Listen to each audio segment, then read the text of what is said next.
त्याग, मोह और मुक्ति की कथा। एक बार भगवती माता पार्वती के साथ देवों के देव महादेव पृथ्वी पर भ्रमण कर रहे थे।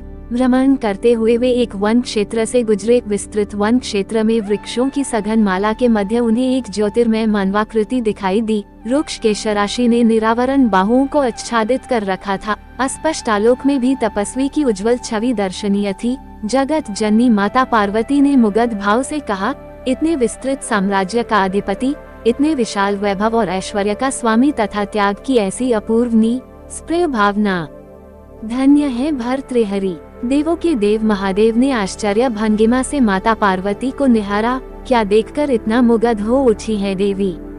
माता पार्वती बोली, तपस्वी का त्याग भाव और क्या। शिव बोले, अच्छा, लेकिन मैंने तो कुछ और ही देखा देवी। तपस्वी का त्याग तो उसका अतीत था, अतीत के प्रति प्रतिक्रिया अभिव्यक्ति से क्या लाभ। देखना ही था तो इसका वर्तमान देखती। माता पार्वती ने ध्यानपूर्वक देखा। तपस्वी के निकट 3 वस्तुएं रखी थी। 3 भौतिक वस्तुएं, संग्रह का मोह दर्शाती वस्तुएं, एक पंखा, एक जलपात्र और एक शीशालंबक तकिया। वस्तुओं को देखकर माता पार्वती ने खेद भरे स्वर में कहा, प्रभो, निश्चय ही मैंने प्रतिक्रिया अभिव्यक्ति में शीघ्रता कर दी। ये सुनकर शिव मुस्करा उठे। फिर दोनों आगे बढ़ गए। समय बीता, साधना गहन हुई, बोध भाव निखरा, वैराग्य घनीभूत हुआ तो भर्तृहरि को आभास हुआ, अरे, मेरे समीप ये अनावश्यक वस्तुएं क्यों रखी हैं? प्रकृति प्रदत्त समीर जब स्वयं ही इस देह को उपकृत कर देता है तो इस पंखे का क्या प्रयोजन? जल अंजलि में भरकर भी पिया जा सकता है और इस शीश को आलंबन देने हेतु क्या बाहुओं का उपयोग नहीं किया जा सकता? तपस्वी ने तत्काल तीनों वस्तुएं दूर हटा दी, पुनः साधना में लीन हो गए। कुछ समय बाद शिव और माता पार्वती पुनः भ्रमण करते हुए वहां पहुंचे। देवी माता पार्वती ने तपस्वी को देखा। भौतिक साधनों को अनुपस्थिति पाकर वे प्रसन्न हो उठी। उत्साहित होकर उन्होंने शिव को देखा, लेकिन उनके मुख पर वैसे ही पूर्ववत तटस्थता छाई थी। उन्होंने दृष्टि संकेत दिया। माता पार्वती की दृष्टि तपस्वी की ओर मुड़ गई। उन्होंने देखा, भर्तृहरि उठे, अपना भिक्षा पात्र लेकर अति शीघ्रता से ग्राम्य सीमा में प्रवेश कर गए। शिव ने माता पार्वती से कहा, देवी, साधक के हाथ में भिक्षा पात्र क्षुधापूर्ति हेतु ग्राम्य जीवन के निकट निवास और एकांत से भय, ये वैराग्य की परिपक्वता दर्शाता है। इसे परिपक्व होने में समय लगेगा, हमें अभी प्रस्थान करना चाहिए। समय व्यतीत हुआ, बोध भावना दी, साधना कुछ अधिक प्रखर हुई तो भर्तृहरि ने विचार किया, सन्यासी होकर भिक्षाटन में बहुमूल्य समय का दुरुपयोग करना और ग्राम्य कोलाहल के निकट निवास करना सर्वथा अनुचित है। भर्तृहरि ने निर्जन शमशान को अपना आवास बना लिया, भिक्षार्थ भ्रमण बंद कर दिया और जन कल्याणार्थ वैराग्याष्टक की रचना में लीन हो गए। उनकी तल्लीनता दैहिक आवश्यकताओं से ऊपर उठने लगी। रात्रि से दिवस, दिवस से रात्रि वे निरंतर साहित्य सृजन ले लीन रहने लगे। कोई स्वयं आकर कुछ दे जाता तो ठीक, अन्यथा निराहार ही सृजन में लगे रहते। एक बार निराहार रहते हुए कई दिन बीत गए। अन्नाभाव से शरीर बल क्षीण होने लगा, दुर्बलता असहनीय होने लगी। फिर भी वे आत्मिक जिजीविषा के बल पर निरंतर रचना कार्य करते रहे। लेकिन जब क्षीणता में मृत्यु बोध होने लगा तो उन्हें भोजनार्थ उद्यम उचित लगा। वैराग्य शतक के जनहिताय सृजन कर्म को वे अपूर्ण नहीं रहने देना चाहते थे, अतः वे किसी तरह आगे बढ़े।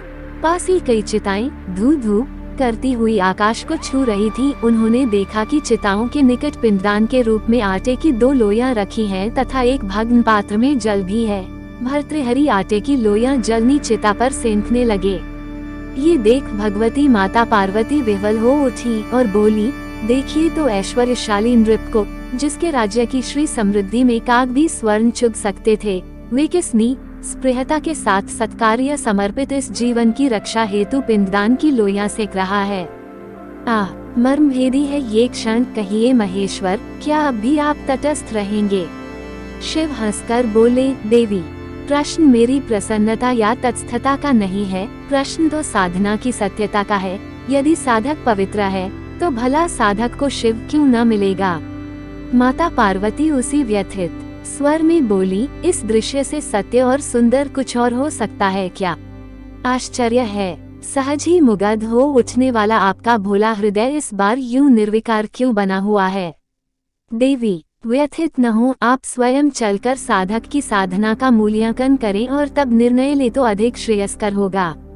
देवों के देव महादेव और भगवती माता पार्वती ने कृषिकाय और दीन ब्राह्मण युगल का वेश धारण कर लिया और भर्तृहरि के सम्मुख पहुँचे। भर्तृहरि आहार ग्रहण करने को उद्यत हुए ही थे कि अतिथि युगल को सम्मुख पाकर रुक गए। उन्होंने क्षीण वाणी में कहा, अतिथि युगल, कृपया आहार ग्रहण कर मुझे उपकृत करें।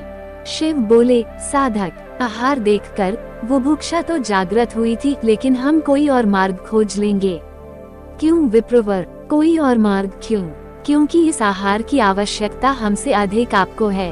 हाँ तपस्वी, इस आहार से आप अपनी क्षुधा को तृप्त करें, हमारी तृप्ति स्वयं में भी हो जाएगी। माता पार्वती बोली, नहीं माते, मेरे समक्ष आकर भी आप अतृप्त रह जाएं, ऐसा मुझे स्वीकार नहीं। दोनों रोटियां ब्राह्मण युगल की ओर बढ़ाते हुए भर्तृहरि के मुख पर दान का दर्प मुखर हो उठा। माते, आप मेरी दृढ़ता से परिचित नहीं हैं। अपनी दृढ़ता के समक्ष जब मैंने अपने विशाल और ऐश्वर्य संपन्न राज्य तथा अथाह और अपरिमित श्री संपत्ति को त्यागने में एक क्षण का विलंब न किया, तो क्या आज इन पिंडदान की लोइयों का मोह करूंगा?